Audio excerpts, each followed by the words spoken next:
ಟಿವಿ9 ಡಿಜಿಟಲ್ಗೆ ಸ್ವಾಗತ. ನಾನು Shakuntala. Save city forest #HCUನಿಂದ ತೀವ್ರ ಮುಖಭಂಗಕ್ಕೆ ಗುರಿಯಾಗಿದೆ ರೇವಂತ್ ರೆಡ್ಡಿ ಸರ್ಕಾರ. ಹೈದರಾಬಾದ್ನ ಗಚಿಬೌಲಿಯ ಕಂಚಾ ಅರಣ್ಯ ಪ್ರದೇಶದಲ್ಲಿ 400 ಎಕರೆ ಅರಣ್ಯ ನಾಶ ಮಾಡ್ತಾ ಇರೋದು ಸದ್ದು ಮಾಡ್ತಾ ಇದೆ. 1974ರಿಂದ ಹೈದರಾಬಾದ್ ವಿಶ್ವವಿದ್ಯಾಲಯದ ಆವರಣದ ಅವಿಭಾಜ್ಯ ಅಂಗವಾಗಿರುವ 400 ಎಕರೆ ಅರಣ್ಯ ಪ್ರದೇಶವನ್ನು ಮಿಶ್ರ ಅಭಿವೃದ್ಧಿಗಾಗಿ ತೆಲಂಗಾಣ ಕೈಗಾರಿಕಾ ಮೂಲಸೌಕರ್ಯ ನಿಗಮ ಅಂದರೆ TGIICಗೆ ವರ್ಗಾಯಿಸಲಾಗಿದೆ ಎಂದಿತ್ತು. ಅಂದರೆ IT ಟೆಕ್ ಮಾಡೋ ಸಲುವಾಗಿ ಹರಾಜಾಕಿತ್ತು. ಬರೋಬ್ಬರಿ 5 ಲಕ್ಷ ಜನರಿಗೆ ಉದ್ಯೋಗ ನೀಡೋದಕ್ಕೆ ಚಿಂತನೆ ನಡೆಸಿ 50,000 ಕೋಟಿ ಬಂಡವಾಳ ಹೂಡಿಕೆಯ ನಿರೀಕ್ಷೆಯಲ್ಲಿತ್ತು. ಹಸಿರಿನಿಂದ ಕಂಗೊಳ್ತಾ ಇದ್ದಂಥ ಈ ಜಾಗದಲ್ಲಿ 734 ಹೂ ಬಿಡುವಂತಹ ಸಸ್ಯಗಳು, 10 ಜಾತಿಯ ಸಸ್ತನಿಗಳು, 15 ಜಾತಿಯ ಸರೀಸೃಪಗಳು ಮತ್ತು 220 ಜಾತಿಯ ಪಕ್ಷಿಗಳು, ಕೋಟ್ಯಂತರ ಜೀವಜಂತುಗಳು, ಹಸಿರನ್ನೇ ನಂಬಿರುವಂಥ ಲಕ್ಷಾಂತರ ವನ್ಯಜೀವಿಗಳ ನಷ್ಟದ ಬಗ್ಗೆ ಜನರು ಆತಂಕವನ್ನು ವ್ಯಕ್ತಪಡಿಸಿದ್ದಾರೆ. ಅರಣ್ಯ ಪ್ರದೇಶಕ್ಕೆ JCB ನುಗ್ತಾ ಇದ್ದಂತೆ ಹೈದರಾಬಾದ್ ವಿಶ್ವವಿದ್ಯಾಲಯದ ವಿದ್ಯಾರ್ಥಿಗಳು ಇದರ ಹರಾಜನ್ನ ವಿರೋಧಿಸಿ ಪ್ರತಿಭಟಿಸಿ ಭೂಮಿಯನ್ನ ವಿಶ್ವವಿದ್ಯಾಲಯಕ್ಕೆ ವರ್ಗಾಯಿಸಬೇಕು ಅಂತ ಪ್ರೊಟೆಸ್ಟ್ ಕೂಡ ಮಾಡಿದ್ರು.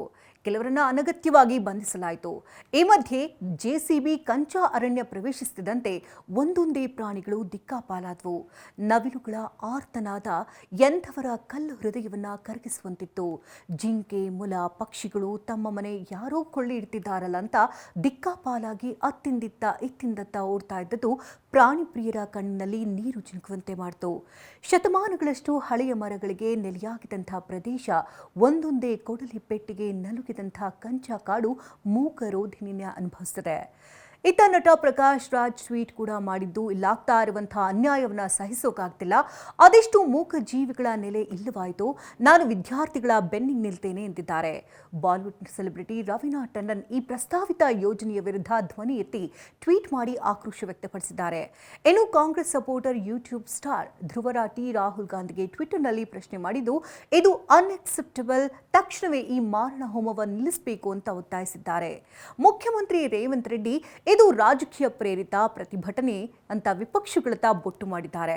ತೆಲಂಗಾಣದ IT ಮತ್ತು ಕೈಗಾರಿಕಾ ಸಚಿವ ಡಿ ಶ್ರೀಧರ್ ಬಾಬು ಅವರು ಈ ಭೂಮಿ ಹೈದರಾಬಾದ್ ವಿಶ್ವವಿದ್ಯಾಲಯಕ್ಕೆ ಸೇರಿಲ್ಲ, ಇದು ಸರ್ಕಾರಿ ಆಸ್ತಿ ಅಂತ ಹೇಳಿದ್ದಾರೆ. ಆದರೆ BJP ಸರ್ಕಾರ ಯಾವುದಕ್ಕೂ ಪ್ರತಿಕ್ರಿಯಿಸದೆ ಜಾಣ ಕುರುಡುತನ ತೋರ್ತಾ ಇರೋದು ಟೀಕೆಗೆ ಗುರಿಯಾಗ್ತಿದೆ.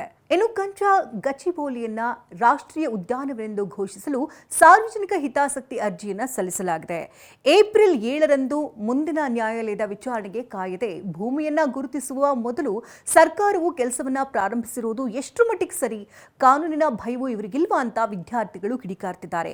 ಅಧಿಕೃತವಾಗಿ ಹರಾಜನ್ನ ಹಿಂತೆಗೆದುಕೊಳ್ಬೇಕು, ಮರ ಕಡಿಯೋದನ್ನ ತಕ್ಷಣ ನಿಲ್ಲಿಸಬೇಕು, ಸಂಪೂರ್ಣ ಜೀವ ವೈವಿಧ್ಯ ಪರಿಣಾಮ ಮೌಲ್ಯಮಾಪನವನ್ನು ನಡೆಸಿ 400 ಎಕರೆ ಕಂಚಾ ಗಚಿಬೌಲಿ ಅರಣ್ಯವನ್ನ ಸಂರಕ್ಷಿತ ಪ್ರದೇಶ ಅಂತ ಘೋಷಿಸುವವರೆಗೂ ತಮ್ಮ ಉಗ್ರ ಹೋರಾಟ ನಿಲ್ಲಲ್ಲ ಅಂತ ವಿದ್ಯಾರ್ಥಿಗಳು ಹೇಳ್ತಿದ್ದಾರೆ.